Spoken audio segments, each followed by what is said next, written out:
Hello, everyone. Today, I have a beautiful story for you. It's not just for your listening practice, but also to inspire you. The story is called The Boy Who Couldn't Speak. It will show you that a broken voice can still become a powerful one. There was a young boy named Daniel. He was 12 years old and lived in a small coastal town where the sea touched the edge of every street. Daniel had a kind heart and a curious mind. He noticed everything. The color of the clouds before rain, the smell of salt in the morning air, the way old fishermen laughed at their own jokes. But there was one thing Daniel could not do easily. He could not speak without stopping, without shaking, and without his words getting stuck in his throat, like a wave that pulls back before it reaches the shore. Daniel stuttered. Daniel's parents first noticed something was different when he was 4 years old. 4th birthday, his words began to catch. Small repetitions at first. The, ball. Then longer blocks. Moments where his mouth opened and nothing came out at all. Elena remembered standing in the kitchen the day she truly understood something had changed.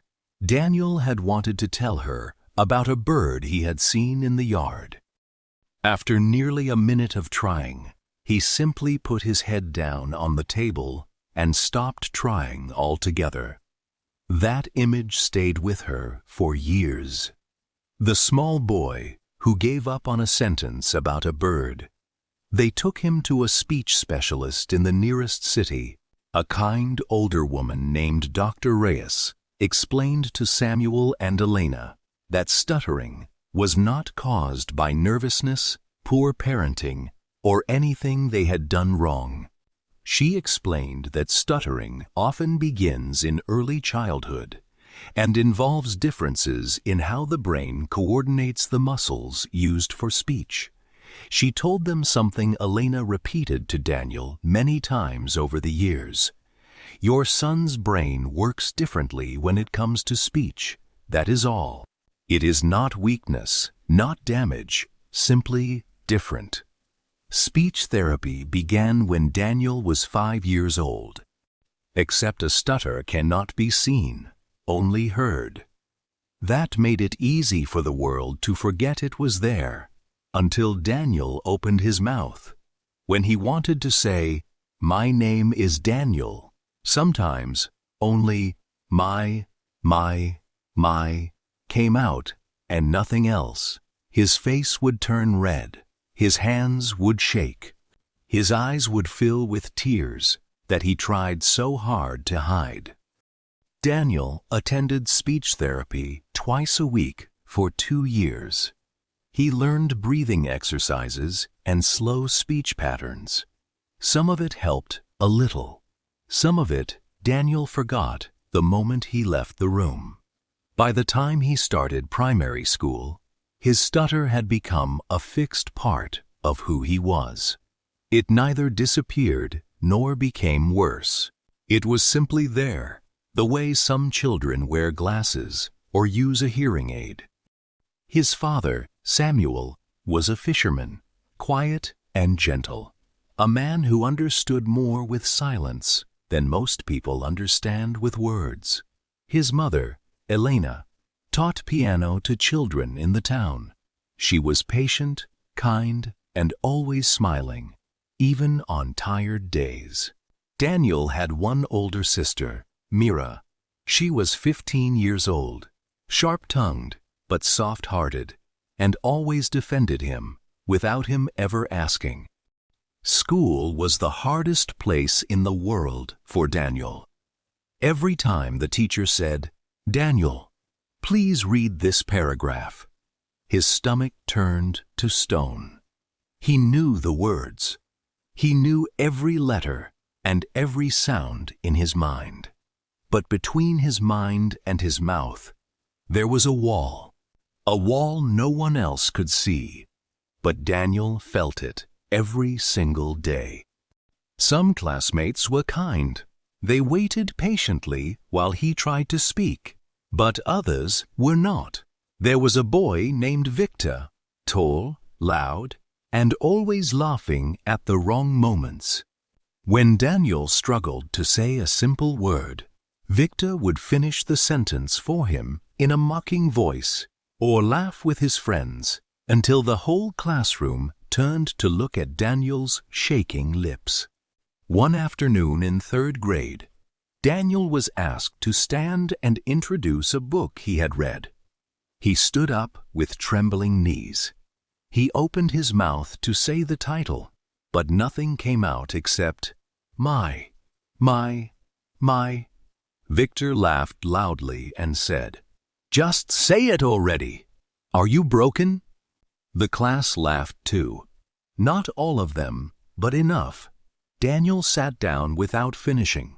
His eyes burned. His chest felt tight. He did not cry in front of them. He waited until he got home, locked himself in his room, and cried into his pillow so his parents would not hear. That evening, Mira knocked on his door. She did not ask what had happened. She already knew. Somehow, she always knew. She sat beside him on the bed and said, "Daniel, your voice is not broken. It just walks a different path than everyone else's voice. Some rivers flow straight, and some rivers curve around rocks and mountains, but they all reach the sea." Daniel did not believe her. Not yet, but he never forgot those words. Daniel started avoiding speaking altogether at school. He raised his hand less. He answered in short words, yes, no, maybe. He became known as the quiet boy, which was easier to bear than being known as the boy who stuttered. But inside, Daniel was not quiet at all. His mind was full of stories, jokes, questions, opinions, and dreams. There were so many things he wanted to say to his teachers, his classmates, and the whole world, but his mouth would not let him. Years passed like this. Daniel grew from a shy 12-year-old boy into a shy 16-year-old teenager. He had learned to survive by staying small, by staying silent, and by letting others speak first, while he simply nodded along. He had two close friends, Omar and Lucia, who accepted him exactly as he was. They never rushed him. They never finished his sentences. They simply waited. That patience meant more to Daniel than either of them ever knew. Omar was loud and easygoing, the kind of boy who filled silences without even noticing he was doing it. But somehow, with Daniel, he always slowed down. He would ask a question and then simply wait, sometimes for 10 seconds, sometimes for 30, never checking his phone, never looking away, just waiting, the way you wait for a kettle to boil, knowing it will happen in its own time. Lucia was quieter and more thoughtful. She loved to draw. Often, the two of them would sit together after school, Daniel speaking a little, Lucia sketching the harbor. Neither of them felt the need to fill every silence with noise. There was one memory Daniel carried with him from that time. One rainy afternoon, when he was 14, he tried to explain to Omar why he was upset about something that had happened in class. The words simply would not come. No matter how hard he pushed, they stayed trapped somewhere between his chest and his throat. After nearly a full minute of silence, Daniel finally gave up and said, "Forget it. It doesn't matter." Omar shook his head and replied, It matters because it matters to you. I've got all day, Daniel. Take the words. Don't lose them. Still, even with such friends, Daniel avoided anything that required speaking in front of groups. He chose art class instead of drama. He wrote essays instead of giving oral reports whenever possible. He always sat near the back of every classroom, close to the door, in case he ever needed to slip out unnoticed. His stutter had shaped the entire architecture of his daily life, but completely. Omar listened to every single one of them, as if they were the most important words in the world. These small moments of patience from Omar and Lucia became like stones Daniel quietly collected over the years. Each one was proof that somewhere in the world there were people who did not need him to speak quickly to be worth listening to, without most people ever realizing how carefully constructed his silence truly was. But staying silent could not protect Daniel forever, because life eventually asks every person to speak. In Daniel's final year of high school, there was a tradition. Every student in the graduating class had to give a short speech in front of the entire school. It could be about anything, a memory, a dream, or advice for younger students. But every single student had to stand on that stage and speak for at least 3 minutes. When Daniel heard this announcement, his whole body went cold. He felt as if the floor had disappeared beneath his feet. 3 minutes on a stage in front of 400 students seemed like a punishment worse than anything he could imagine. That night, he could not sleep. He lay in bed staring at the ceiling, thinking, maybe I can be sick that day. Maybe I can ask the principal for an exception. Maybe I can just disappear. The next morning at breakfast, his father, Samuel, noticed Daniel had not touched his food. Samuel, who rarely spoke more than a few sentences at a time, put down his cup of tea and said, "Daniel, something is troubling you." Daniel wanted to explain, but the words tangled in his throat as always. So instead, he wrote it on a small piece of paper, the way he sometimes did when speaking felt impossible. He pushed the paper across the table. It said, "Everyone has to give a speech. I cannot do it."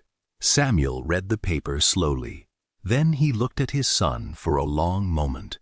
The kitchen was silent, except for the sound of the sea outside.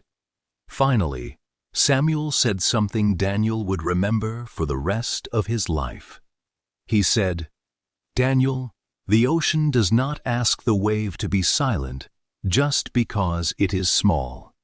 Every wave still reaches the shore in its own time, in its own way. You do not need a perfect voice. You only need your voice." Daniel did not feel better right away.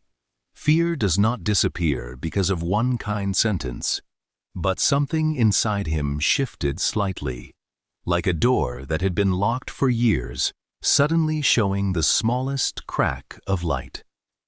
That weekend, Daniel walked alone along the beach, as he often did when his mind felt heavy. He watched the waves crash against the rocks, over and over again. He sat down on a large stone and asked himself a question he had never truly asked before. What if I stopped trying to hide my stutter and instead learned to speak through it? The idea scared him more than anything, but it also felt like the first real idea he had ever had about his own voice. On Monday, Daniel did something he had never done before. He stayed after class and approached his English teacher, Mrs. Whitfield, a woman known for being strict but fair. Daniel's hands were sweating as he waited for her to finish grading papers. When she looked up, he took a breath and said slowly, "Mrs. Whitfield, I need help with speaking." Mrs. Whitfield did not look surprised. She did not look pitying either. She simply nodded and said, "Sit down, Daniel. Let's talk." Daniel explained as best he could, using some words, some pauses, and sometimes writing on paper when his voice refused to cooperate. He told her about the graduating speech, about his fear, about years of silence. Mrs. Whitfield listened without interrupting, without finishing his sentences, without rushing him. When he finished, she said something Daniel had never heard from a teacher before. She said, "Daniel, I am not going to teach you to hide your stutter." On Monday, Daniel did something he had never done before. He stayed after class and approached his English teacher, Mrs. Whitfield, a woman known for being strict but fair. Daniel's hands were sweating as he waited for her to finish grading papers. When she finally looked up, he took a deep breath and said slowly, "Mrs. Whitfield, I need help with speaking." Mrs. Whitfield did not look surprised. She did not look pitying either. She simply nodded and said, "Sit down, Daniel. Let's talk." Daniel explained as best he could, using some words, some pauses, and sometimes writing on paper when his voice refused to cooperate. He told her about the graduation speech, about his fear, and about the years of silence he had lived with. Whitfield taught Daniel small techniques.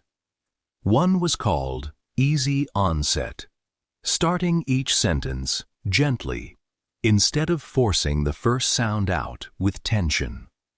Another was pacing, learning to slow his speech deliberately, instead of rushing to hide his stutter. A third was eye contact, learning to look at one friendly face in a crowd, instead of the whole room at once. There was a fourth technique too, one Mrs. Whitfield seemed to value more than all the others. She called it naming the moment. She explained that many people who stutter spend enormous energy trying to hide the stutter itself, predicting which words will be difficult and rearranging entire sentences just to avoid them. She asked Daniel instead to try something that felt almost impossible. When a word became difficult, simply say so out loud. "That word is a hard one for me. Give me a second." Daniel resisted this idea at first. It felt like exposing his greatest weakness on purpose. Why would he point at the wound himself? But when he finally tried it in their next session, something surprising happened. He was describing a book he had read and reached a word that always caught in his throat. Instead of forcing it or freezing in silence, he said, "This word is difficult for me. Just a moment." And then the word arrived a few seconds later. Mrs. Whitfield smiled and said, "Do you feel the difference, Daniel?" And Daniel realized he did. The silence had not disappeared, but it no longer felt like failure. It felt like information, like a signpost instead of a wall. Mrs. Whitfield also gave him something to read. "Every stutterer's story is different, Daniel. Some people stutter more when tired, some more when excited. Some barely stutter when singing or reading aloud to themselves, and some stutter differently depending on the language they speak. This is not a flaw in a machine, Daniel. This is simply the shape of your particular voice. Our job is not to erase that shape. Our job is to help you live inside it comfortably." Progress was slow, painfully slow. Some days Daniel left the classroom feeling like nothing had improved at all. Other days, he set an entire paragraph with only 1 or 2 stumbles and felt like he had climbed a mountain. Mrs. Whitfield never once seemed disappointed in the slow days. She would simply say, "Daniel, fluency is not the goal here. Communication is the goal. Speak your truth, even if it takes longer to arrive." At home, Daniel began practicing every night in front of his mirror. At first, this felt strange and uncomfortable. Seeing his own face struggle was painful. But Mira sat with him some evenings, not to help him speak, but just to be present. She would say, "No rush. Read me 1 sentence whenever you're ready." And she meant it. She never once looked impatient, even when a single sentence took him a full minute. Slowly, something began to change. Not Daniel's stutter, that did not disappear. Stutters rarely disappear completely. But Daniel's relationship with his stutter began to change. He stopped seeing it as an enemy to defeat and started seeing it as a part of his voice, the same way some people have accents, or soft voices, or loud voices. His stutter was simply how his words chose to arrive. But old wounds do not heal only through private practice. One afternoon in the school hallway, Victor, the same boy from years ago, now taller, louder, more confident, bumped into Daniel on purpose and said, "Still can't talk right, huh?" Some things never change. A few students nearby laughed. Old pain rushed back into Daniel's chest. For a moment, he wanted to disappear the way he used to. But this time, something different happened. Instead of running away, Daniel stopped, turned toward Victor, and said slowly, deliberately, using the pacing Mrs. Whitfield had taught him, I am working on my voice." "What are you working on?" The hallway went quiet. Victor did not expect an answer at all, certainly not a calm one. Some students actually laughed this time, but not at Daniel. They laughed because Daniel's response had surprised everyone, including himself. Victor mumbled something and walked away. Daniel stood there, heart pounding, but for the first time in years, he did not feel ashamed. He felt something closer to pride. That evening, Daniel told Mrs. Whitfield what happened. She smiled and said, "Daniel, do you understand what just happened? You did not become fluent today. You became brave. And bravery is a stronger skill than fluency will ever be. But bravery in a hallway and bravery on a stage in front of 400 people are not quite the same thing, and Daniel knew it. As the weeks passed, his old fear crept back in waves of its own. Some nights he lay awake, convinced he had made a terrible mistake, agreeing to speak at all. He imagined the worst version of the ceremony over and over, his voice failing completely in front of the entire school, laughter louder than the applause had ever been. On one especially difficult evening, about 10 days before the ceremony, Daniel told Mrs. Whitfield he wanted to withdraw. He said, Maybe I should just write a note to the principal. Maybe someone else can read my speech for me." Mrs. Whitfield did not argue with him right away. Instead, she asked him a question. She said, "Daniel, when you spoke to Victor in the hallway, were you afraid?" Daniel nodded. She asked, "Did the fear disappear before you spoke, or after?" Daniel thought about it, and admitted the fear was still there the entire time, even while he was speaking. Mrs. Whitfield said, "Exactly. Courage was never about waiting for fear to leave. It was about speaking while the fear is still sitting right next to you. The fear does not need to leave the room.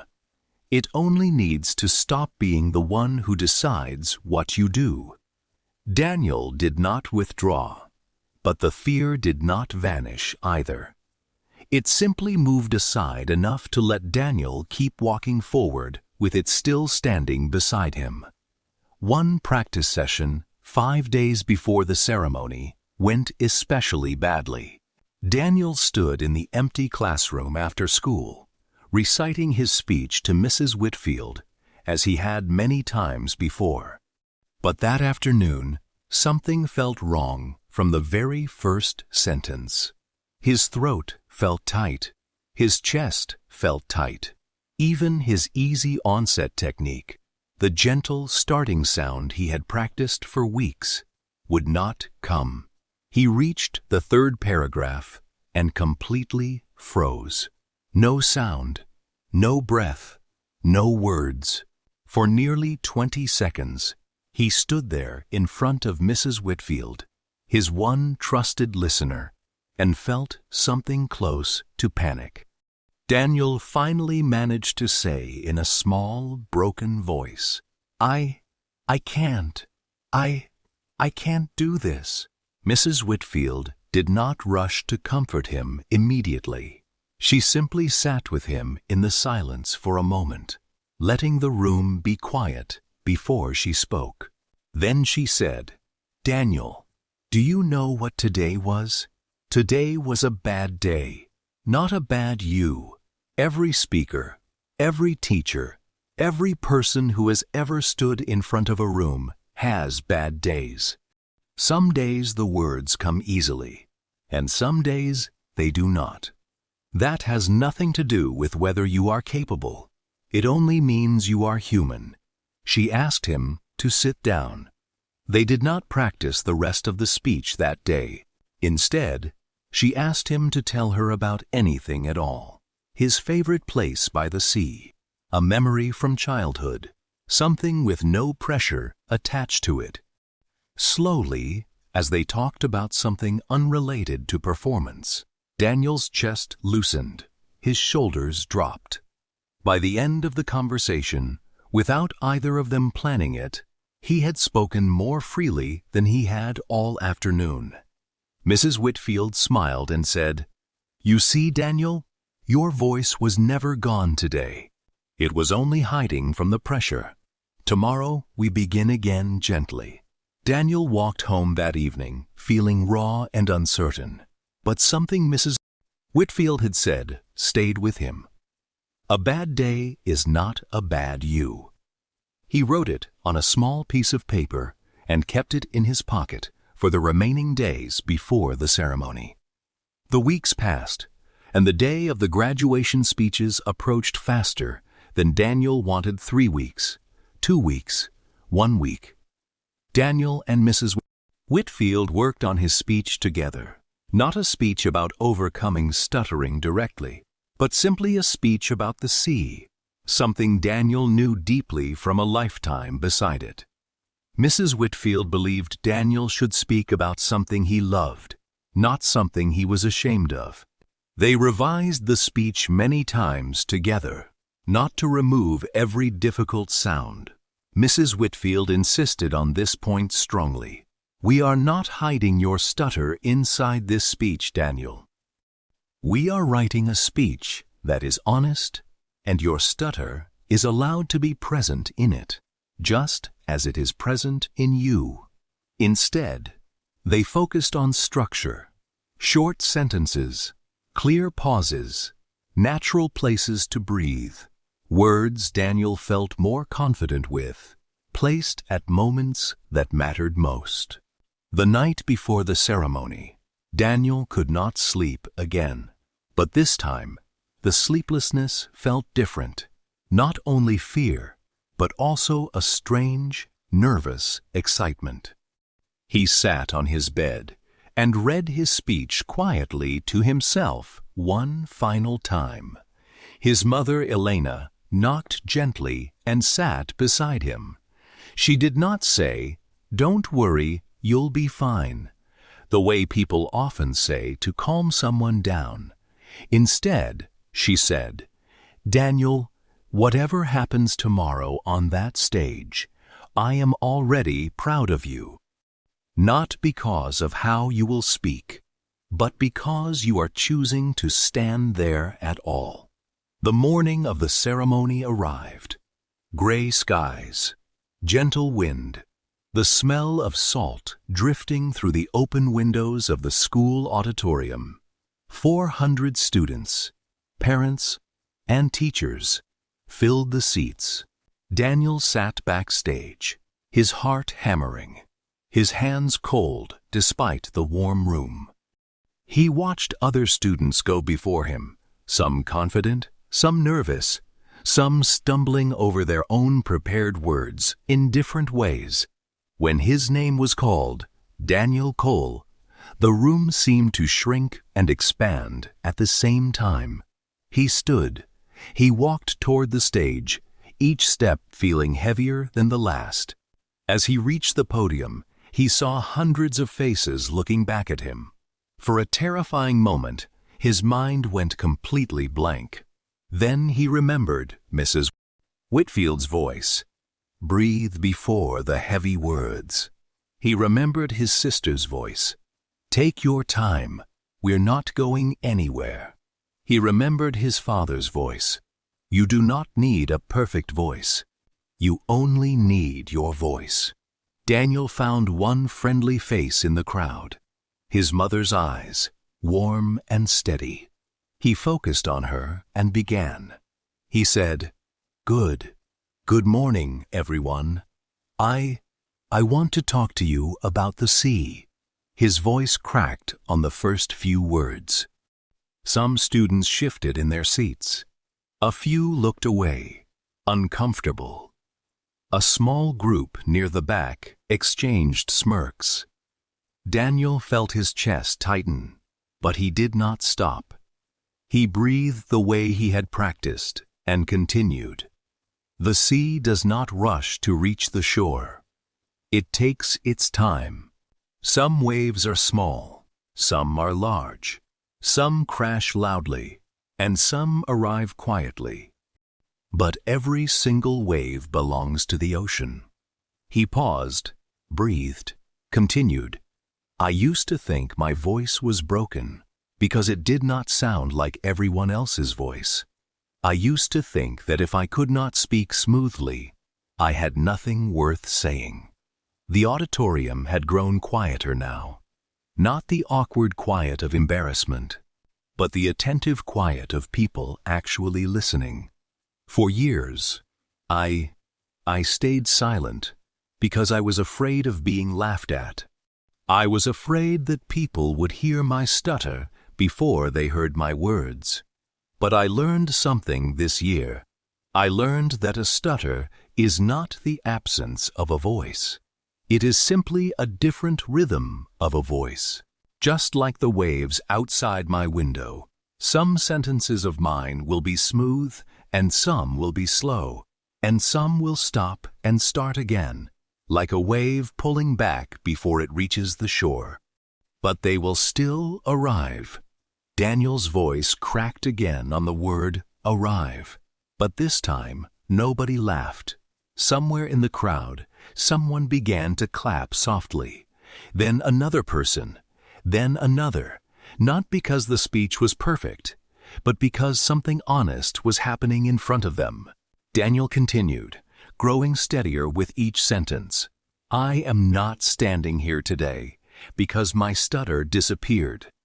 I am standing here because I stopped waiting for it to disappear before I started living. I stopped waiting to be fluent before I started speaking. I stopped waiting to be brave before I started being brave. He looked toward the back of the room where Victor sat. Victor was not laughing. Victor was looking down at his hands quietly. Daniel finished with these words. To anyone in this room who feels like their voice, their body, their mind, or their story does not fit the shape the world expects, I want you to remember something. The ocean does not apologize for its waves, and you should never apologize for your voice. Thank you. For a moment, there was silence. Then the auditorium erupted the loudest applause of the entire ceremony. Students who had never spoken to Daniel before were clapping.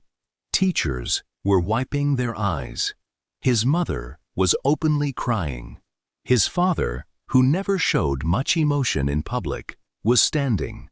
His sister Mira was cheering loudly enough to be heard over everyone else.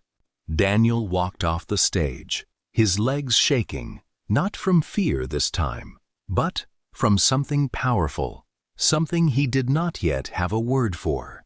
Backstage, Mrs. Whitfield hugged him tightly and whispered, "You did not just give a speech today, Daniel. You gave people permission to stop hiding their own voices." After the ceremony ended, parents and students gathered outside the auditorium in small groups, talking about the speeches they had heard that day. Several students Daniel barely knew came up to him. Some shook his hand. Some simply nodded with a kind of respect he had never received before. One girl named Priya, who Daniel had shared a chemistry class with for 2 years without ever speaking to directly, told him that her younger brother also stuttered, and that she was going to send him a recording of Daniel's speech that night because she thought he needed to hear it. Daniel did not know what to say, so for once he simply said, "Thank you," and let the silence between the words be enough. Even Victor approached him near the parking lot. Daniel tensed instinctively, expecting another comment like the one in the hallway. But Victor's face looked different, quieter. He said, That was really good. I didn't know." He did not finish the sentence. He did not need to. Daniel nodded and said, "Thanks, Victor." And for the first time in years, the space between them did not feel like a wall. News of Daniel's speech spread through the school, and then through the town. People who had known him for years as the quiet boy began to see him differently, not because his stutter had vanished. It had not. He still stuttered in conversations. He still had days where certain words refused to come out. But something fundamental had changed. Daniel no longer hid from his own voice. Months later, the local community center asked Daniel to speak at a small event for teenagers about facing fear. Daniel almost said, "No old habits do not vanish overnight," but he thought about the wave that pulls back before it reaches the shore, and he said yes. He continued speaking at small events over the following years, never becoming someone who stuttered less, but always becoming someone who feared his own voice less. University was not easy. His first weeks were filled with the familiar fear, roll call in each new class, where professors expected students to state their names out loud. Group presentations, where classmates he had never met would hear him for the very first time. But Daniel had learned something Mrs. Whitfield could never have taught him directly. He had learned it through experience. Courage does not need to be relearned from zero each time. It grows quieter with practice, like a muscle that remembers even when you have not used it in a while. He studied education in university, inspired by Mrs. Whitfield, and eventually became a teacher himself. He specialized in working with children who struggled to speak, whether from stuttering, shyness, or simply fear of being laughed at. Daniel also stayed close with the people who had waited for his words over the years. Omar became an engineer and still called Daniel every few weeks, never once rushing him through a single sentence. Lucia became an artist, and years later painted a small picture for Daniel of a single wave curling toward a shore. It hung on the wall of his classroom for the rest of his career. Mira eventually moved to a different city for work, but she called Daniel every Sunday evening and always ended the call the same way. "Still proud of you, little brother." His parents, Samuel and Elena, grew older together by the sea. Samuel, less talkative than ever, but no less present. Elena, still teaching piano to a new generation of children in the town. One afternoon, years later, a small, nervous boy sat in Daniel's classroom after the other students had left. The boy stuttered on nearly every word as he tried to ask Daniel a question about an assignment. Daniel recognized the fear in the boy's eyes immediately. He had seen it in the mirror many times before. Daniel knelt down to the boy's level and said slowly, "Take your time. We are not going anywhere." The boy's shoulders relaxed slightly, and for the first time that day, he finished a full sentence.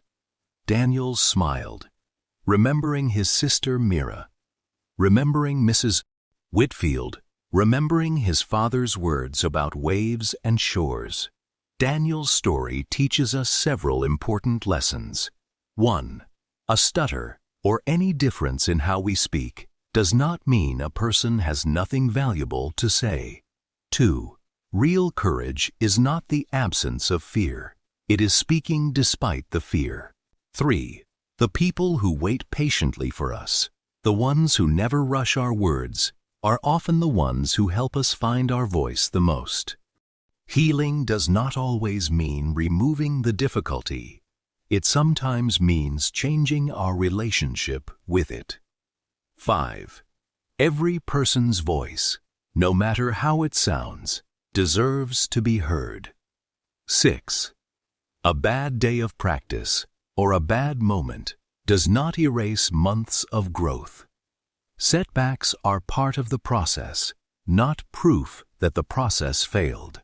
Years after that first graduation speech, Daniel received a letter from Priya, the girl who had spoken to him briefly in the parking lot all those years ago.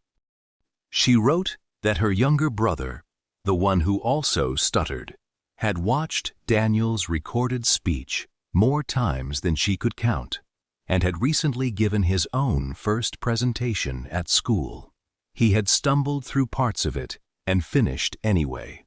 She wrote that afterward, her brother had turned to her and said, "Just like the sea, Priya. Remember, just like the sea."